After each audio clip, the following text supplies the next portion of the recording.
Hey there, thanks for tuning in to What's Up Weekly. It is Tuesday, November 14th. We're glad that you're taking a couple minutes out of your busy day to watch this video about children, youth, and family ministry here at Southgate.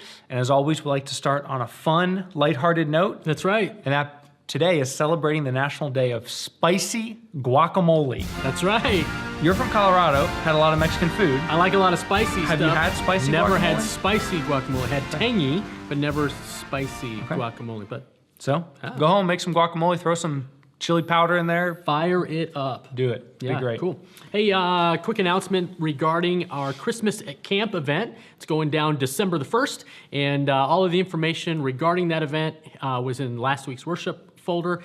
The particulars of the event are on the website. You can just go there for that. Again, it's December the 1st. You can just go down for dinner, or for an extra $30 per couple, you can stay the night and have continental breakfast the following morning. So if you have any questions about that event, feel free to give me a phone call or shoot me an email. Call and contact the church office, and we'll set you straight. Great. We mentioned last week we had a great time at our Student Ministries Fall Retreat, and we are moving straight ahead. So our next event is our Christmas party on Saturday, December 2nd. That'll be at the Terrell's home, and there are reminder cards in the youth room and at the North Foyer kiosk you can pick up for your students. And then also just a couple reminders coming up. Next week, the Wednesday night before Thanksgiving, we will not be having youth group. We will not be having Awana. There'll be no programming. But come to the Thanksgiving prayer service on Tuesday night. On Tuesday night, yeah. So I just want to remind you of that as we get closer to that logistical details that we all need reminding of from time to time. Cool. Yeah. All right.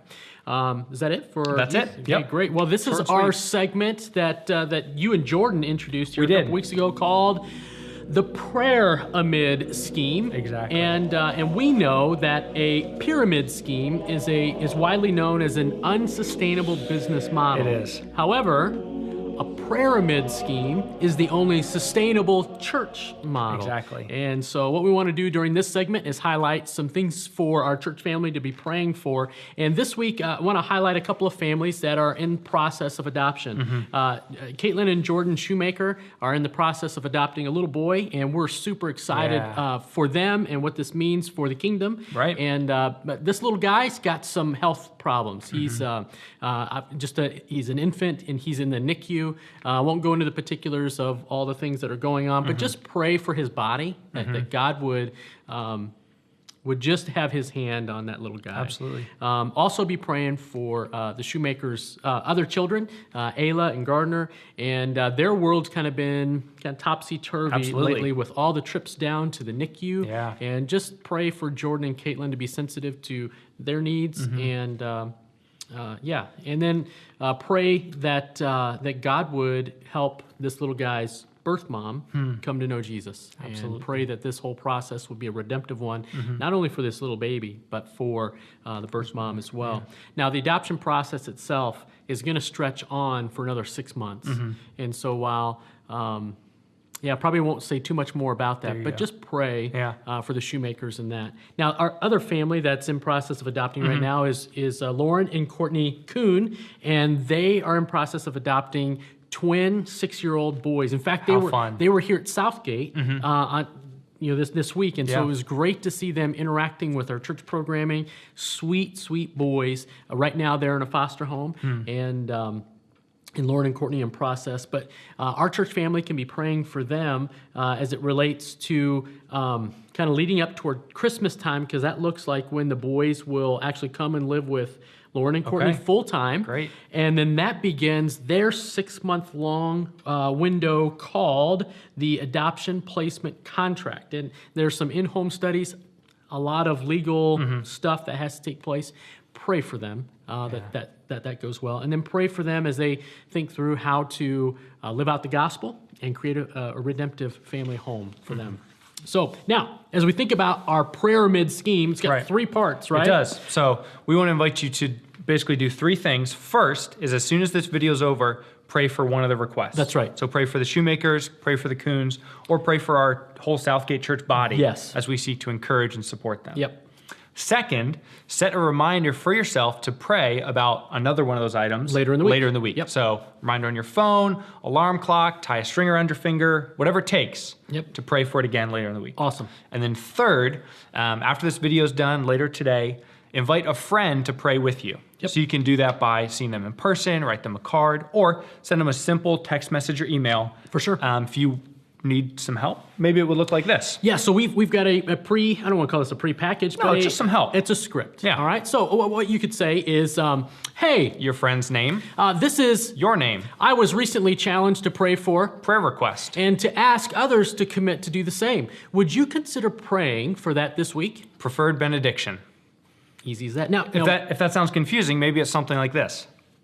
Hey, Caleb Mounts, this is Pat Cook.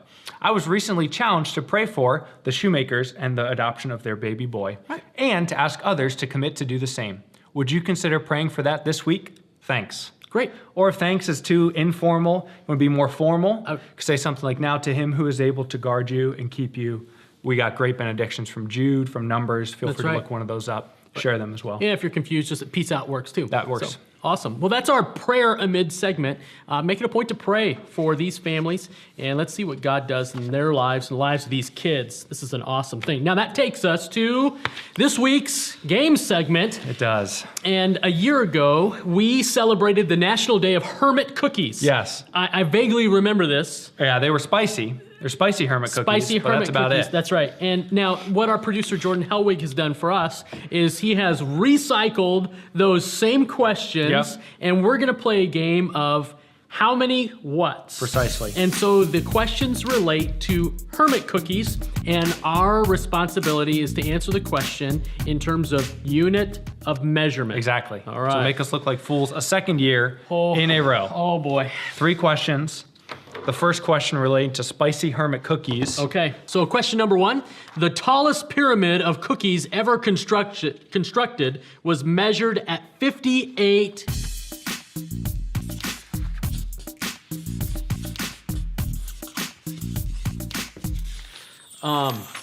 It's pretty unimaginative. Meters.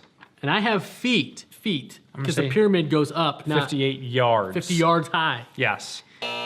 58 inches. Survey says inches. It's 58 inches, because who's ever heard of a 58-foot tower of cookies? Or 58 yard. I feel like we both got that wrong 2 years in a row. All right, question number 2. The largest cookie ever baked weighed in at 18...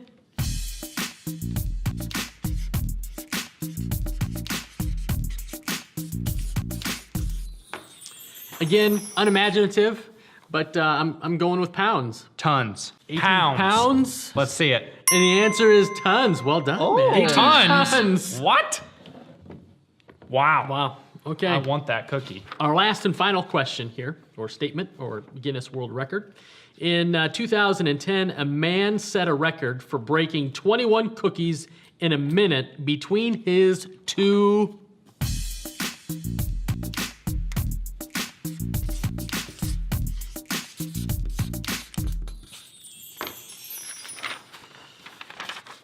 Ankles. I said toes. Between his Oh, I think you're right. Elbows. shoulder blades. Shoulder blades, Ooh. of course. Rat. Yes! Woohoo! Love that Hermit Cookie Day. That gives me 2 wins in a row. That crown's gonna be on my head before you know it. Before 2019. Thanks. We'll see you next week. See you next time.